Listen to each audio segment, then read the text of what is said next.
Hi, and welcome to Lippy Presents Ghost News Network. Today is our question of the week. Tom, what do you got for us? So, I'd like to know, do you guys prefer doing house or outdoor investigations? It really depends. I mean, I like the new aspect of every time I go into a new home.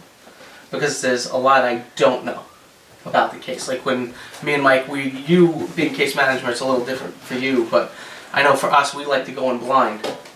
So that new aspect to it is always interesting, but I think I want to go urban myth because there's just something about the outdoor investigations.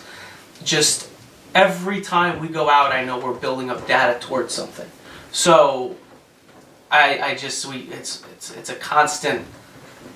It's just, I don't know, it's kind of just putting the pavement to the ground and helping create more data for what we have for our files. So I'd probably lean more towards that, especially since we're afforded the ability to go back so many times. If we want to go back every week for a year, we can go back every week for a friggin' year and catch what we want to catch. Or not, and then take that for what it is. There's no guarantee with homeowners that you can go back multiple times and try and build a case for them because you're not doing it in one shot, you know. So yeah.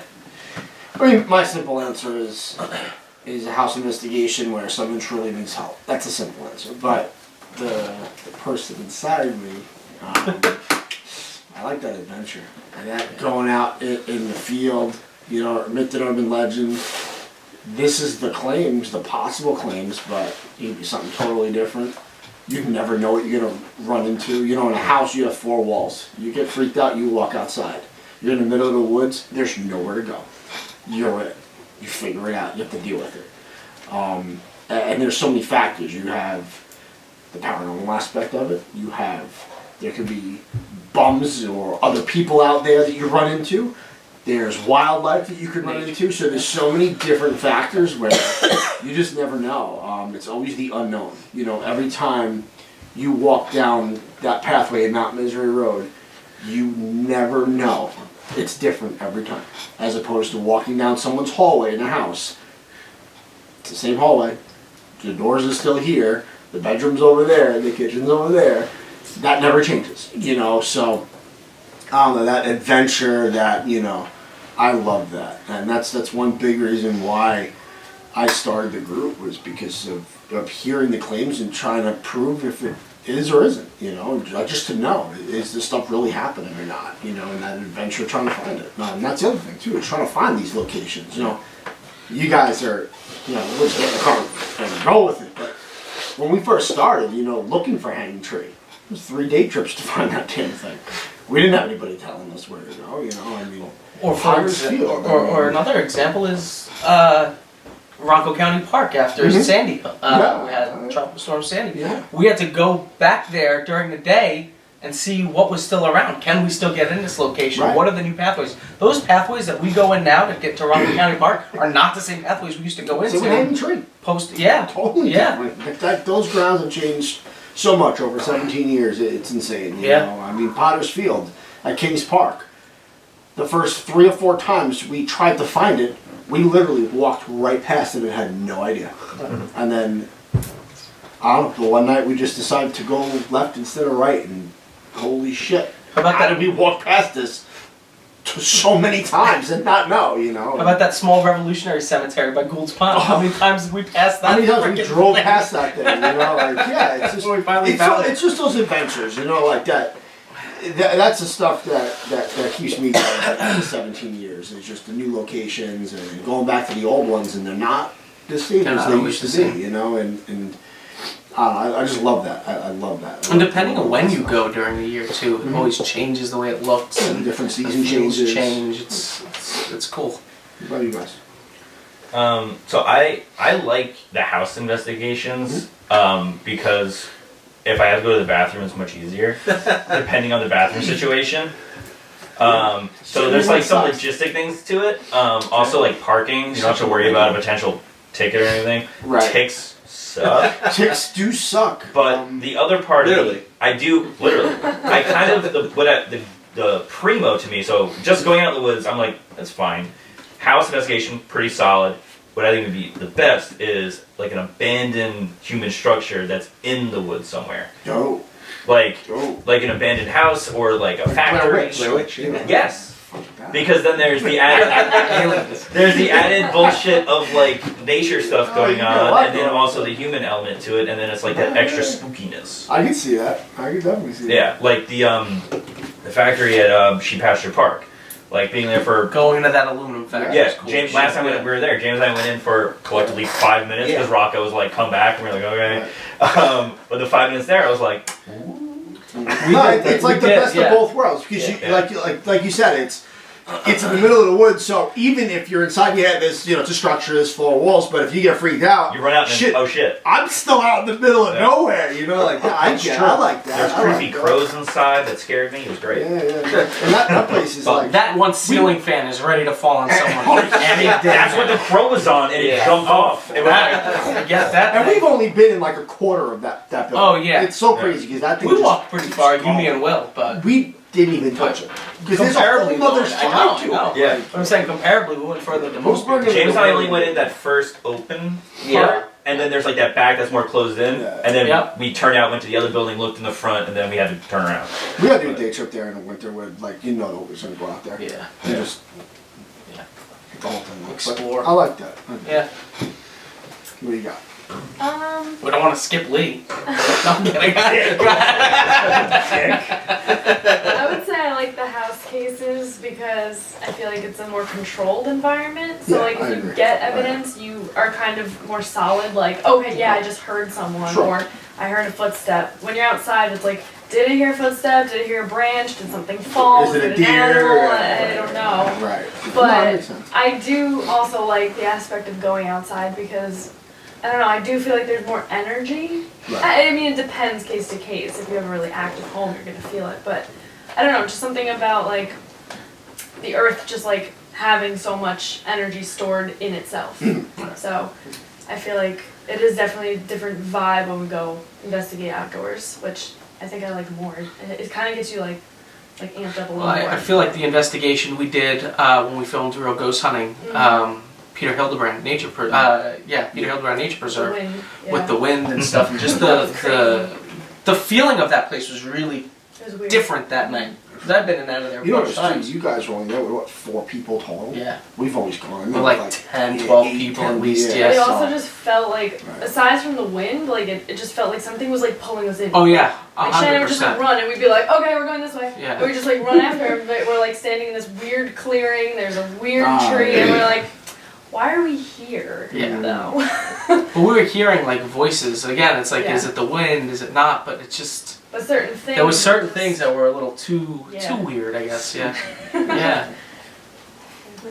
No, it's good. Outdoor locations, definitely. I like the adventure. I like walking through the woods, especially since for me because I have literally zero sense of direction. So no matter where we go, no matter how small or large the location is, I'm always lost, and it's always great. So, it's wonderful. You walk around in a circle and be like, James, I don't know where the fuck we I are. have no idea. That's You awesome. can take me to Selden Dog Park. Wouldn't be able to get out. Selden Dog I'd be lost. If I go to, what's it called, the parking lot. What's up? Oh, yeah, the road's right there. I don't know where. You get lost with the cemetery going to Home Depot. Those are That's awesome. I love it. I love it. That's great. Good job for us, Tom. I'm partial to house investigations. I like my house investigations. We're case monitor. So I mean, I'm automatically, I think, a little more invested in it, because I know the story. I want to help that person, especially, if they're scared or concerned. I want to go in and try to make them feel better about it, whether it's debunking or, possibly trying to prove their claims.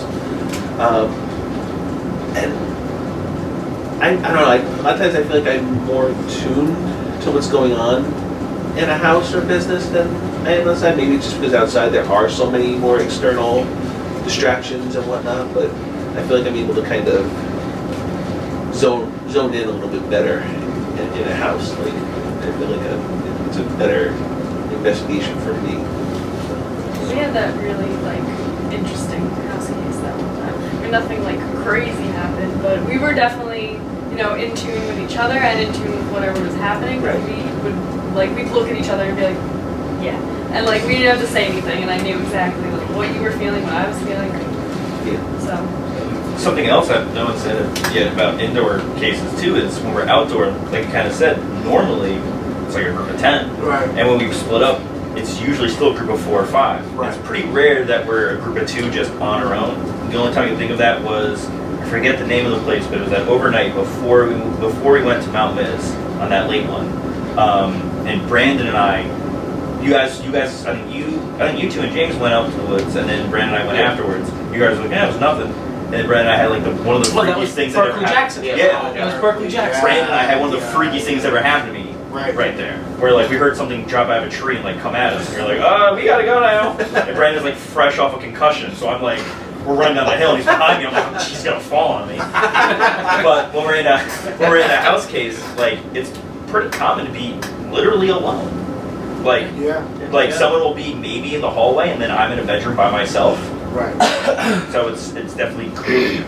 Yeah, it's like we've done Lake George before where we've split up in the teams, like groups of 2 or 3, and then once everyone got into their section, they split up and did solo. Yeah. And that definitely, it's different. It puts you in a totally vulnerable state. The solo walk at Lake George. The solo walk at Lake George, I mean, Mount Miz is, I don't even know if I would do what I originally said I would do. The solo walks up and down the mile-long trail. Yeah. Yeah. Even when we did the 2-person walk, it's James and Brandon. The two-person walk was. My 2-person walk wasn't. I think I walked with you or Julie. I think right. I think it was Julie, and it wasn't. 2-person walk is nothing. Well, none of us had anything except for James and Brandon in the back of the line. Crazy for But me, it's Brandon, different. but Go there with just Yeah. you and one other person, with no one else. Yeah. I've been there and done that, and that's a different feeling. It's different because when you're walking with 2 people, even Yeah. if you're the first person, you know everyone else is coming up to you. right. So there's other people there that you know. When you're the only other person with you 2 and that's it, and then you 2 drove in there together and that's it, that's a totally different world. And I've been there and done that. Walking up first is always a little interesting because you never know what you're walking into. Of course. I mean, that's But that's right. just that's not necessarily a paranormal thing. That's Right. more of the safety thing. I'll say the first time I was ever there, because I've been there twice, was Tom and I were in the back of the line and we had stuff going on. And then the last time I was in the front of the line, I had a really boring night. Yeah, that one was. That one was. But I did see Shannon and stuff. You sent them to check on me and was it Brandon or James? Were you with it? I can't remember who it was. We turned around, but I didn't know you'd sent them like as a midway point. The shadow person. That's pretty clear. And I was like, no, that's Shannon.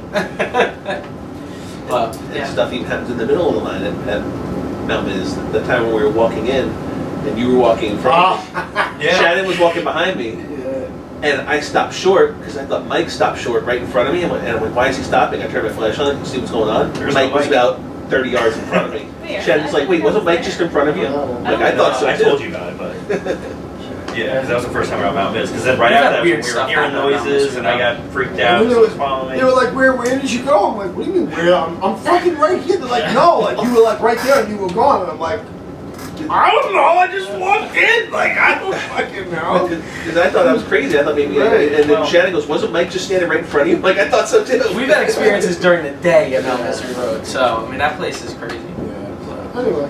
But this question turned into a podcast. it did. What do you guys think? Let us know in the comments section below. And if you haven't yet, give this video a like, share, and subscribe. And you can also follow us by clicking that little notification bell to know when all of our content is being uploaded to YouTube. So thank you guys for joining us on this latest edition of Ghost News Network. And until next time, take care, guys.